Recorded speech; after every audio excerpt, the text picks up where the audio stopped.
Welcome to Real Talk Manitoba, a podcast bringing you monthly insights into all things real estate from Manitoba Realtors.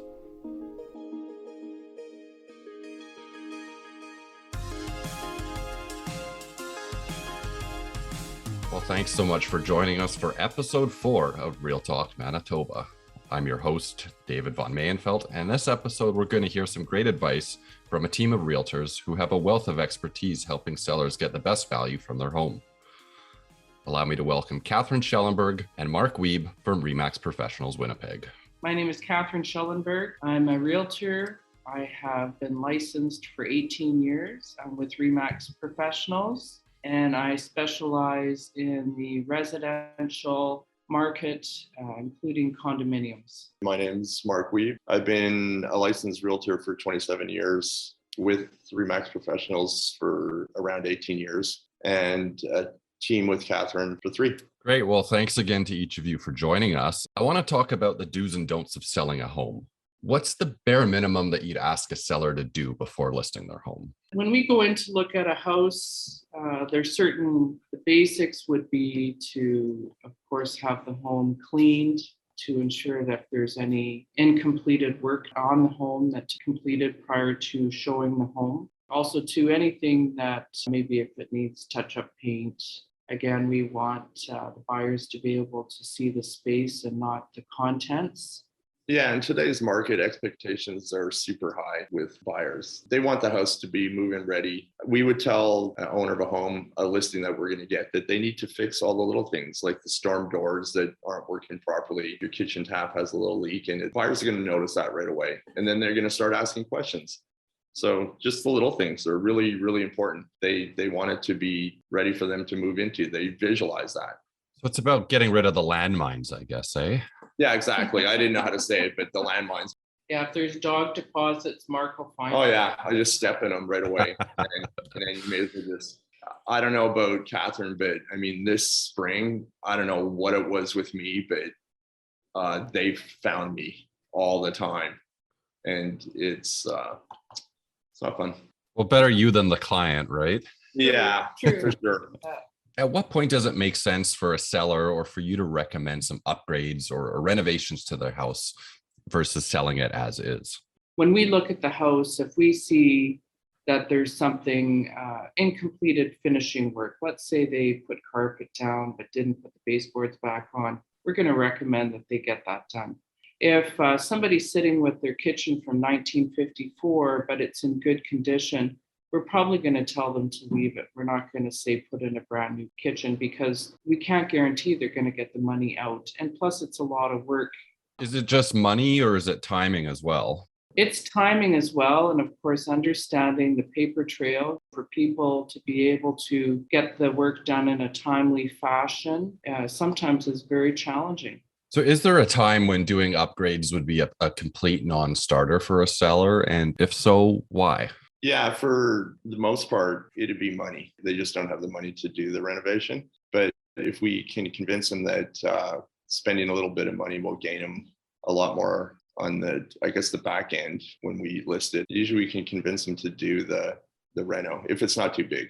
Mark, is it a situation where the ROI that you as a realtor, you can basically guarantee the ROI, or is it a little more complicated than that?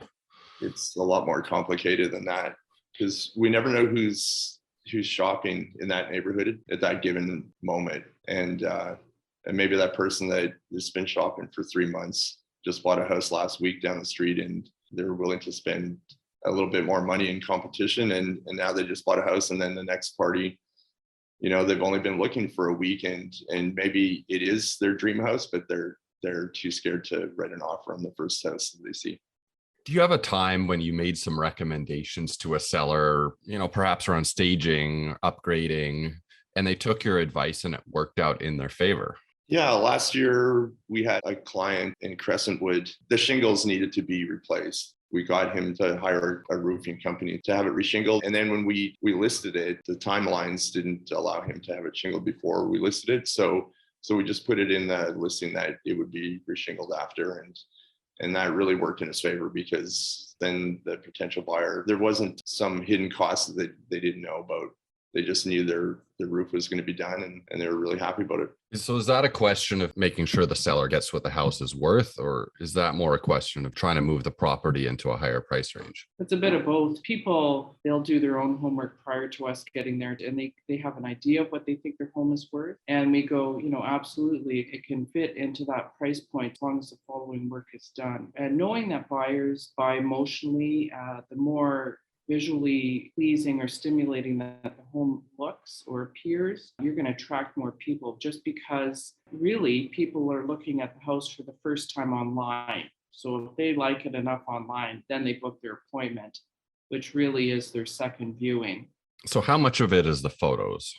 It's a big part of it. And that's why a lot of realtors now are doing video. 10, 15 years ago, there was a number of realtors still doing their own photos, but knowing that there are a lot of professional photographers out there that bring a lot of talent to the table and can make the home appear bigger or give you a wide angle view so you can actually capture what the house has to offer in one single photograph. That makes all the difference. And that has really become a baseline expectation by a lot of sellers now, is they want professional photography, whether it be stills, video, and in a lot of cases, we're seeing more and more properties showcasing drone shots. So if video's king, why isn't everybody doing it?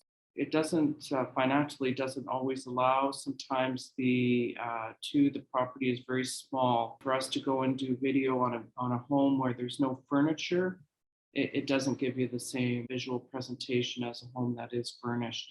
So is it more of something you do for single family as opposed to a condo, since you mentioned size? It depends on the size of the condo. We had one listed last week in Village, which was a little over 1,500 square feet. It videoed beautifully and was really nice. It depends. I mean, if you get a 700 square foot house that's a formal layout, very boxy, to do the video, the photographer is turning around in the same spot in the house for the bulk of the photos. So it doesn't really do it justice.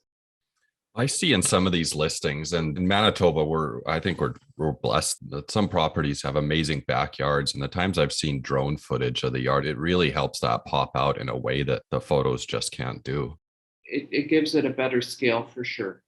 So we touched on this a little earlier in the segment, that sometimes it might be a tough sell for a seller to want to invest in sprucing up their home. Perhaps you have a story about a time when you made a recommendation and they didn't take your advice, and how did that turn out for them?